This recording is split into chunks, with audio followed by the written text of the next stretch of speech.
السلام علیکم ورحمۃ اللہ۔ الحمد للہ وکفا وسلام علی من لا نبی بعد۔ اللہ مہربان کے فضل و کرم سے ہمارا آج کا سبق سورہ یونس کی آیت نمبر 49، 50 اور 51 ہوگا انشاءاللہ۔ اعوذ باللہ من الشیطان الرجیم، بسم اللہ الرحمن الرحیم۔ قل لا املک لنفسی، قل کہہ دیجئے، لا نہیں، املک میں مالک نہیں ہوں۔ املک کو دیکھیں تو میم لام کاف اس میں موجود ہے، الف لگا دیں میم کے بعد تو مالک بن جائے گا۔ کہہ دیجئے میں اختیار نہیں رکھتا، پیارے محمد صلی اللہ علیہ وآلہ وسلم، یہ بریکٹ میں فرما دیجئے میں اختیار نہیں رکھتا، لنفسی اپنے نفس کے لیے، اپنی جان کے لیے، ضرم ولا نفع، یہ ضرر آپ کئی بار پڑھ چکے ہیں، اردو کا لفظ آپ ضرر بنا سکتے ہیں، نقصان، اور نفع تو نفع جو ہے نون فے عین ہوتا ہے، اردو میں بھی ہم نفع کہتے ہیں۔ ضرن کسی نقصان کا، ولا نفع اور نہ کسی نفع کا، نفعا الا ما شاء اللہ، الا مگر ما جو شاء اللہ اللہ چاہے، یا ماشاء اللہ میں بھی کہتے ہیں، ماشاء اللہ جو اللہ چاہے، یہ وہی ہے ماشاء اللہ جو اللہ چاہے۔ لکل امت اجل، لام کے لیے، کل ہر ایک، امتن امت، ہر ایک امت کے لیے اجل ہے، یعنی ایک وقت ہے۔ اجل کسے کہتے ہیں؟ مقررہ وقت کو۔ اذا جاء، جب آ جاتا ہے، اجلہم ان کا وقت، فلا یستاخرون تو وہ پیچھے نہیں رہ سکتے، وہ مؤخر نہیں ہوتے، وہ مؤخر نہیں کرتے۔ آخر اور مؤخر کے لفظ آپ بنا سکتے ہیں، کیونکہ تاخیر موجود ہے، واو نون تو جمع کی علامت ہے آخر پر، فا کے معنی پس، لا کے معنی نہ، یا کے معنی وہ، فلا یستاخرون، واو نون آخر پہ جمع کی علامت، تو مؤخر یا تاخیر اگر آپ بنانا چاہیں، اردو کا لفظ تے الف تا خے یہ رے، تو تاخیر آپ بنا سکتے ہیں۔ تاخیر کیا ہوتی؟ دیر، پیچھے رہنا۔ فلا یستاخرون تو وہ سب پیچھے نہیں رہ سکتے۔ ساعتن ایک گھڑی، ساتھ گھڑی کو کہتے ہیں، گھڑی وقفہ، تھوڑا پیریڈ۔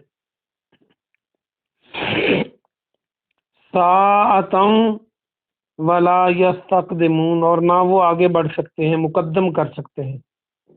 تقدیم اور مقدم اور قدم کا لفظ تو بہت آسان ہے، کاف دال میم، آپ قدم اٹھاتے ہیں تو آگے ہی جاتے ہیں نا، تو مقدم اور تقدیم بھی بن سکتے ہیں، وہ بھی آسان لفظ ہے، اور نہ وہ آگے بڑھ سکتے ہیں۔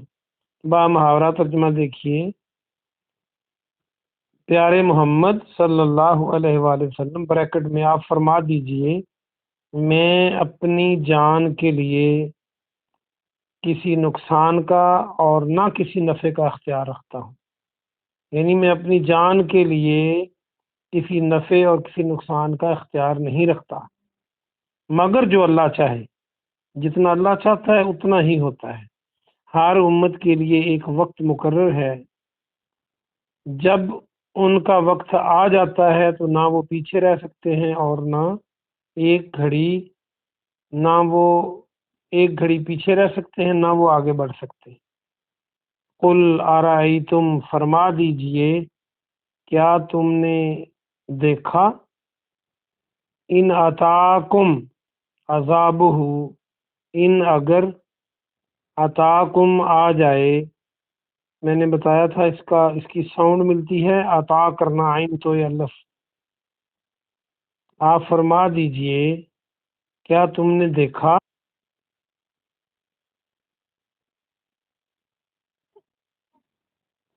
کیا تم نے دیکھا اگر آ جائے تم پر، اگر آ جائے تم پر،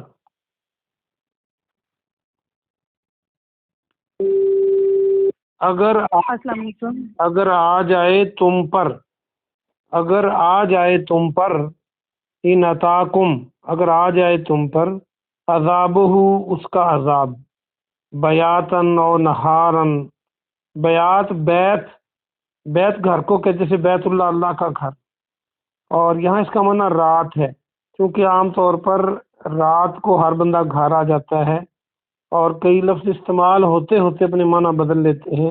عربوں میں یہ بھی اپنا معنی بدل چکا تھا، بیت کے معنی گھر بھی اور بیت کے معنی رات کے لیے بھی لیا جاتا ہے، تو اللہ نے بھی اسی طرح نازل فرما دیا، بیاتن رات کو، او نہارن یا دن کو۔ آپ کہیں گے کیسے معنی بدلے جاتے ہیں؟ جیسے آپ گندم کی پسائی کرواتے ہیں آٹے کے لیے، تو آپ نے موسٹلی لوگوں کو دیکھا ہوگا کہتے ہیں میں آٹا پسوانے چلا ہوں، حالانکہ گندم پسوانے جا رہا تھا، آٹا نہیں پسوانے جا رہا تھا۔ اسی طرح اور بھی بڑے الفاظ ہیں، بیاتن رات کو، ویسے بیت والا ہے یہ، بیتن گھر والا، دن کو یا رات کو، نہارن یہ راپرزانہ ہی پڑھتے ہیں دوسرے کسی دن، او نہارم رم مازا، وہ کیا ہے، مازا، یستعجلو جلدی طلب کر رہے ہیں، یستعجلو کو معنی یا کے معنی وہ، اور است کا معنی چانا، سین تے یہ سین تے ہے، یست کا معنی چانا، اور عین جیم لام اجلت بنا سکتے ہیں آپ، تیزی کہ وہ جلدی کر رہے ہیں، من ہو اس سے، المجرمون مجرم لوگ۔ با محاورہ ترجمہ دیکھیے، پیارے محمد صلی اللہ علیہ وآلہ وسلم آپ فرما دیجئے کیا تم نے دیکھا، یہ غور کرنے کے معنوں میں ہے، اگر تم پر اس کا عذاب رات کو یا دن کو آ جائے تو وہ کیا چیز ہے جس کی مجرم لوگ جلدی کر رہے ہیں، اسما کیا پھر، اذا ما جو ہی، واقعہ ہوگا، یہ واقعہ بھی ہم اردو میں لفظ استعمال کرتے ہیں، آمنتم تم ایمان لاؤ گے، کیا جب وہ عذاب واقع ہو جائے گا، عذاب کو بریکٹ میں، تم ایمان لاؤ گے، بے ہی اس پر، الآن کیا اب، آ کے منی تو کیا ہے، الآن اب، کیا اب، الآن کیا اب، وقد کنتم بہ تستعجلون، وا اور قد یقیناً کنتم تھے تم بہ اس کو، تستعجلون جلدی کرتے، یہ آپ نے ابھی پڑھا ہے، جو الآن ہے، الآن آ کو لمبا کیا گیا ہے، الآن یہ دو الف لمبا ہے، اس میں اصل میں دو الف ہے، ایک کا معنی کیا اور دوسرے کو الف سے بدلا گیا ہے الآن کے لیے، الآن، با محاورہ ترجمہ دیکھیں، آپ فرما دیجئے، نہیں اگلی آیت ہے، تو پھر کیا جب وہ عذاب بریکٹ میں واقع ہو جائے گا تم اس پر ایمان لاؤ گے، کیا اب بریکٹ میں ایمان لاتے ہو، حالانکہ یقیناً تم اس کو جلدی کرتے تھے۔ با محاورہ ترجمہ ہو گیا، اب آئیے ہم اس کی تفسیر دیکھتے ہیں۔ اللہ سبحانہ و تعالیٰ نے یہ آج کے سبق کو کل کے سبق کے ساتھ ملا کے دیکھیں، جب وہ کہتے تھے تم سچے ہو تو جلدی عذاب لے آؤ، تو اللہ نے اپنے پیارے نبی سے فرمایا آپ ان کو بتلا دیں میں تو اپنی جان کے لیے کسی نفع یا نقصان کا مالک نہیں ہوں، مگر جو اللہ چاہتا ہے اتنا ہی مجھے نفع ملتا ہے، اتنا ہی مجھے نقصان ہوتا ہے۔ آپ نے دیکھا پیارے نبی صلی اللہ علیہ وسلم کی زندگی میں آپ کو نفع بھی ہوئے، نقصان بھی ہوئے، مسلمانوں کو فتح بھی ہوئی، شکست بھی ہوئی، تو جو اللہ چاہتا ہے وہ ہوتا ہے۔ اللہ فرما رہا ہے ان کو بتلا دیں، تم مجھے کہتے ہو کہ جلدی عذاب لے آؤ، میں اپنی جان کے لیے اللہ کی مرضی کے علاوہ میں اتنے ہی نفع نقصان کا مالک ہوں جتنا اللہ چاہتا ہے، تو میں تمہارے لیے عذاب کیسے لاؤں؟ یہ تو اللہ کے فیصلے ہیں، یہ تو اللہ نے جو وقت مقرر کیا ہے، یا اور بھی کوئی بات ہے، جو بھی اس نے عذاب دینا ہے یا بھی ٹالنا ہے، تو وہ تو اسی نے کرنا ہے، میرے اختیار میں نہیں ہے۔ یہ دیکھیں قرآن کے الفاظ ہیں، اور آپ اس کا ترجمہ بھی اب جانتے ہیں ماشاءاللہ، اتنا آپ پڑھ چکے ہیں۔ تو اللہ اپنے نبی سے کلوا رہا ہے، یعنی اللہ نے بھی کہا، نبی نے بھی کہا۔